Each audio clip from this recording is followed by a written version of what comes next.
It's the month of May, which means it's Jewish American Heritage Month, a celebration of Jewish contributions to American society throughout our 371-year history in this great nation. Since its establishment in 2006, under then President of Fuzzy Math, George W. Bush, Jewish American Heritage Month, also known by its groovy acronym JAM, has become so widely recognized that most of you just heard about it for the first time right now. Believe it or not, there's actually a good amount of JAM programming around the country, especially considering we only make up 2% of its population. City halls and public libraries are usually your best bet, especially in America's biggest Jewish population centers of New York and LA. The big Washington, D.C. institutions like the Smithsonian, National Archives, and Library of Congress wheel out special exhibitions and host events. The Weitzman Museum in Philadelphia, shout out to former podcast Stuart Weitzman, is a national JAM leader, providing all kinds of resources and programming. Even streaming service Max, which after being HBO, HBO Go, HBO Now, HBO Max, and Max is now going back to HBO Max again, even they got in on the fun this year, serving up a dedicated page of content just for JAM, for which we thank them via one mitzvah a day, which all of you should be signed up for at this point. Link in the show notes. And yet, so few of us are aware of these events and offerings. And even if we are, we don't seem overly excited to participate in them. Why is that?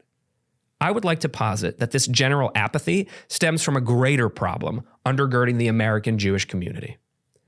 Generally speaking, we Jews seem to have a collective aversion to publicly tooting our own horn. Earlier this month, I had the privilege of attending the Gold House Gala, a glamorous celebration of Asian American and Pacific Islander pride and solidarity. May is also AAPI Heritage Month, by the way. And I was so inspired by the way they spoke to and about their community. This event's sole function was to honor Asian excellence, and tons of celebrities, including Wicked director John Chu, actors Daniel Day Kim and Sandra Oh, Olympians Allison Felix and Apollo Ono, TV celebs Chrissy Teigen and Tan France, and musicians Leve and Her, all showed up to express their love and pride in the accomplishments of the AAPI community. Can you imagine Jews doing that? I mean, think about the A-listers across business, tech, science, media, and yes, even sports that we could bring together for such an extravaganza. Imagine what a celebration of Jewish contributions to just Hollywood or Broadway or the music industry would look like. Come on. But we don't dare dream of such public-facing glory. Why? Fear, of course. Jews don't celebrate ourselves or our contributions to society nearly enough, and certainly not in a high-profile, glamorous, multidisciplinary way. Maybe we appreciate our rich American history in our homes and love to point out famous American Jews on TV, even if they don't remotely identify as Jewish or engage with the community in any way, which has always felt a bit desperate to me, but that's us. 20-something% of all Nobel Prize winners, inventors of Hollywood, founders of history's biggest tech companies, and we're desperate? We keep our heads down. We stay quiet. We can't appear to be aware of our excellence or proud of our accomplishments. What would the prejudiced anti-Jew haters say about us then?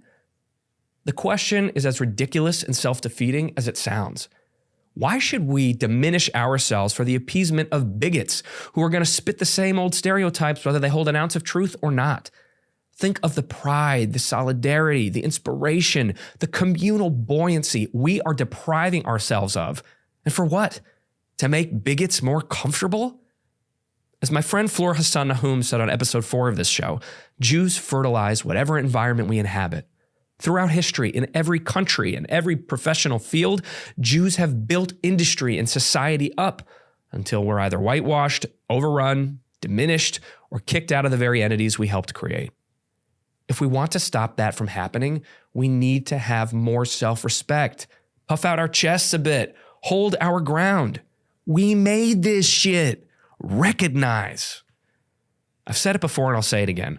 People respect those who respect themselves. And once you claim something as your own, it can never be used against you.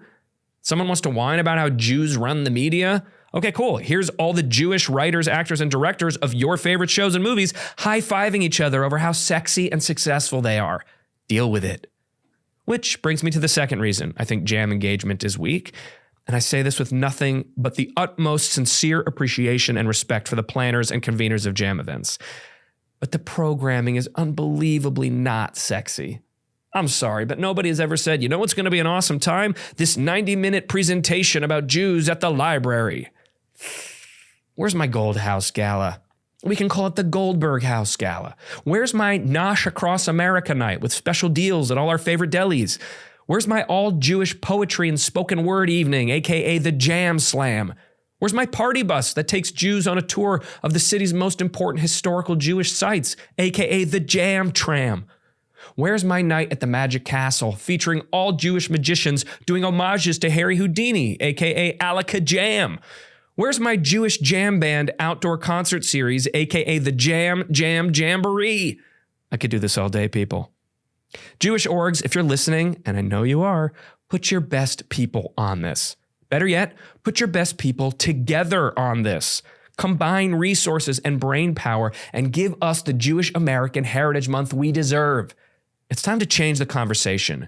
No more fear, no more desperation, no more selling ourselves short for the benefit of others. Jews are excellent. Jews are sexy. Jews are talented. Jews are innovators and change makers and rebels.